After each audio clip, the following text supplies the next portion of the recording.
Welcome to the Murphy, Sam, and Jodi After the Show podcast. This is where we dig a little deeper into things from the show or our lives. So I have 3 places I need to go from today's show. Okay. Number 1. We're exactly a week away from Christmas today. Today's a week from Christmas. Wow. I know. Merry Okay. Christmas. It's flown. It's here. So, number 1, I want to just say, if you are only listening to this, Murphy, you are wearing the best color for you ever. If you're seeing this, Thank this you. blue shirt that Murphy's wearing. On YouTube.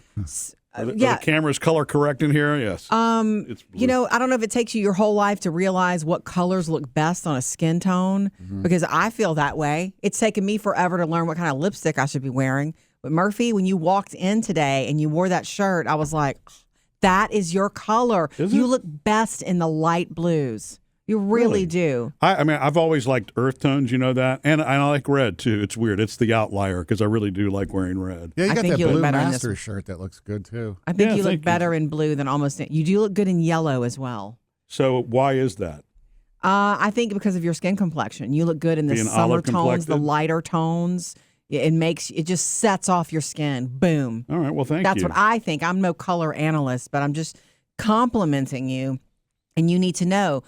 We all have confident clothes. I don't know if you guys do, but on a day when you need a little extra oomph, you need to know that that's your color. Okay. You need to wear that color. I'll remember that. It'll be even better when I lose a few pounds. Okay. But that's another story. Right, yeah. Is it my turn now? Oh, no. I'm sorry. Oh. Do you want me to? Oh, that's all right. You look great in that Adidas jogging outfit, Sam. Right.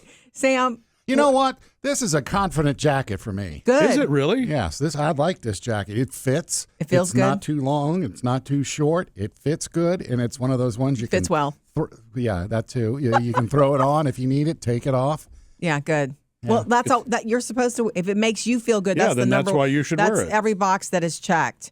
If you want me to, in time in the year 2026, when you walk in here in a color that I think really works well, Yeah. I will tell you. Okay, that's my promise. Just not yet. That was What the color do you think that is, since you have color The blindness? jacket? Yeah. It's navy blue. It So is you can navy. actually see that then. You could, Yeah, that, it's just greens and reds. it's green, brown, dark green, brown. When those things are close, like dark navy and black, can't tell a difference. Right. Okay. Dark green and brown sometime. That Willie Nelson shirt I asked y'all the other day. Remember green. The one you brought? I couldn't tell if it was a dark slate gray or green. No, And it's you said it's definitely green. a green. Yeah. It's like a fern green. Yeah. Yeah. Well, I know that now. Now you know it. Yeah. It's a Willie Nelson Christmas shirt, Yeah. and it's green. Yeah. Okay, so anyway, that's just color compliment. Wanted to give it to you. Well, You thank- need to know that should be a confident color choice for you, and it really does take everybody their whole lives to learn that. It just does. It's just part of it. That's why it takes a long time to develop a style. When you see a younger person with a style, high five them, because Yeah. sometimes it takes years. The second thing I wanted to touch on from the show today, the story that we told about Taylor, our oldest daughter, Murphy. I told her at the beginning of the shopping season, I was like, we don't have to please don't buy us anything. It's not about that. They love to exchange gifts with us. Just the 4 of us, we get together. The house is full of company. All my family's there, and we sneak into our bedroom, our bedroom, and the girls shut the door, and we do the little gift exchange with the 4 of us. We've done it since they were little. When they that's used to become make a family tradition. Well, we would do our exchange, and then Santa would arrive in the morning. Right. So our exchange is like they used to make stuff for us then. And so they're both full-time students. I had thrown out the idea, we could thrift it. We could do something small, something fun, do a joke gift, something thrifty. And she shut me down. She was like, no, Mom, I'm buying you what I want to buy you. She was so cute about it. I love the story. But when we were talking about it in the show, you said to me, I know you like to plan things and you like to kind of control things. And I heard that and I was like, it's never about control. I've never wanted to be an overbearing type controlling mother. It's almost empathy. I'm thinking of them in all things. Oh, yeah. It comes from the maternal. I agree with that. It Yeah, comes from the it's not matriarchal control. place. No, I'm not it trying to is- control the situation at all. No, you're not. It doesn't. When somebody is, old enough where they're working for a living and they're making their own money and they have the Right. ability. I mean, to me, that's the whole thing with gift. That's why I was cautious when you were talking to your mom. I was like, don't tell people what gifts they can and can't give, because that's their Right. personal decision. And it's not that you're trying to tell them what to do. No. You're trying to do it out of caution. you're trying to do it out of Empathy, empathy for them, but that is controlling the outcome if you insist on it. You know what I'm saying? I wasn't It's going to insist. It's the same reason that I learned that lesson a long time ago when I was in high school. Actually, it was the same thing about buying stuff, and it was my TV teacher. I took TV production in high school class, and she was driving me and my brother and sister around one summer. I'm not even sure why the three of us were together. She offered to pick us up and was going to buy us lunch. And I was insisting, it's like, well, you don't have to pay my lunch for me and my brother and my sister. You don't need to do that. And I said it one too many times. By the time it was the third time, she says, look, she says, don't tell me that anymore. You don't need to say that anymore. I'm buying you lunch today. It's my treat. It's what I want to do. Right. If somebody wants to treat you, let them treat you.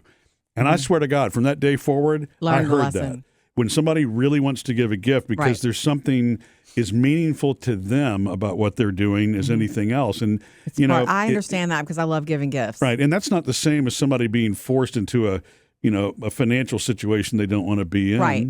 Like the white elephant thing, for example, when everybody agreed, if everybody in the family is going to participate and some people kind of reluctantly participate, you want to pick a dollar figure that really does work for everybody, if that's going to be the case. I hope that you do.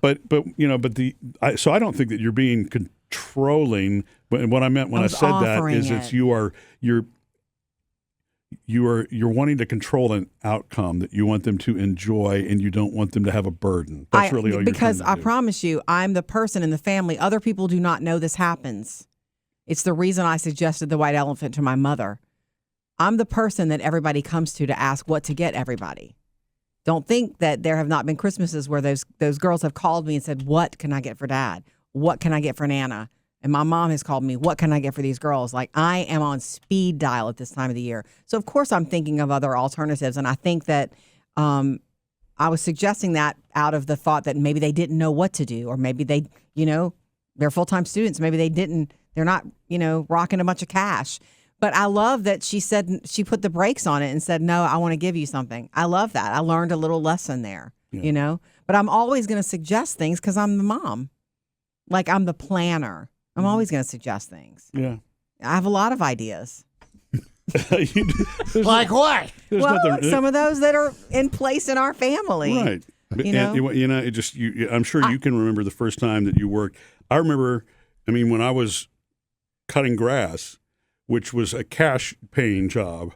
And when you first, as a kid, when that's your first experience with money and you're saving and you're wanting to buy things and my parents would always guide and say, well, look, make sure that if this is what you want to buy, there was a little radio tape recorder that tells you what time period we're talking about in the 80s, a combo that I wanted because I wanted to be able I wanted that in my room.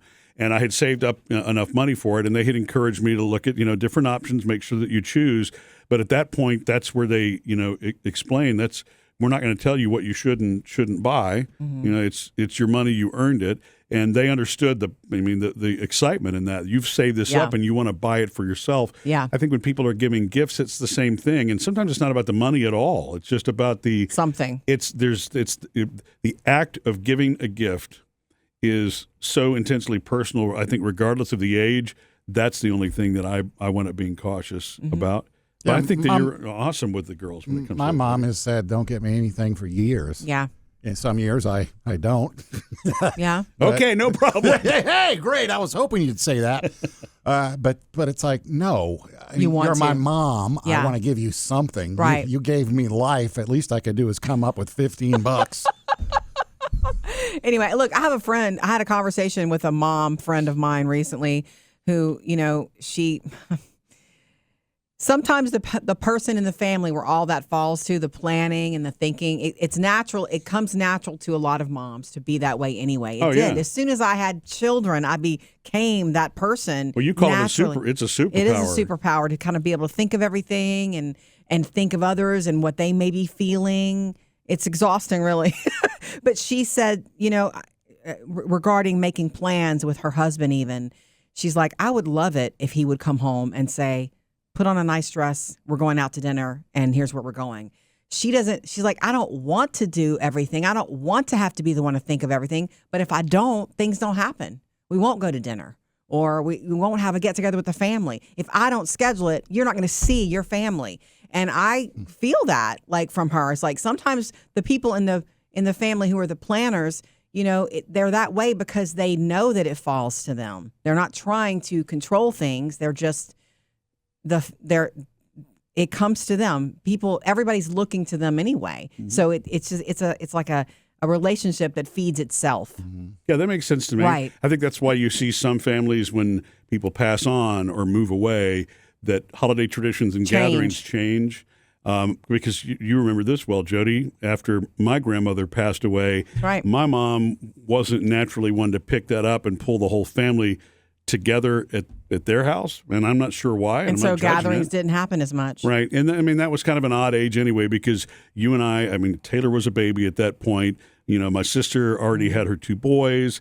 My brother had his boy. So we had our own little family things going, mm-hmm. and had to start juggling the schedule. So it wasn't always going to be just at our maternal parents, mm-hmm. or biological parents' homes. And things change, but there usually is a leader of the family that is scheduling things and planning things. It just is. There's someone who's normally sort of the epicenter of the plan. Yep. The other thing, what? You use the word epicenter. Oh, yeah, whatever. He uses that word all the time. I do. The third thing I wanted to mention from the show today is your charcuterie boxes that I gave you. Mm-hmm. It's the first time I ever made charcuterie boxes to give. And it was fun to do, but what I said was my mistake was putting the crackers in the box. You guys disagree, but I'm telling you, you go back for those later, because I know you put them in the refrigerator, you put them away.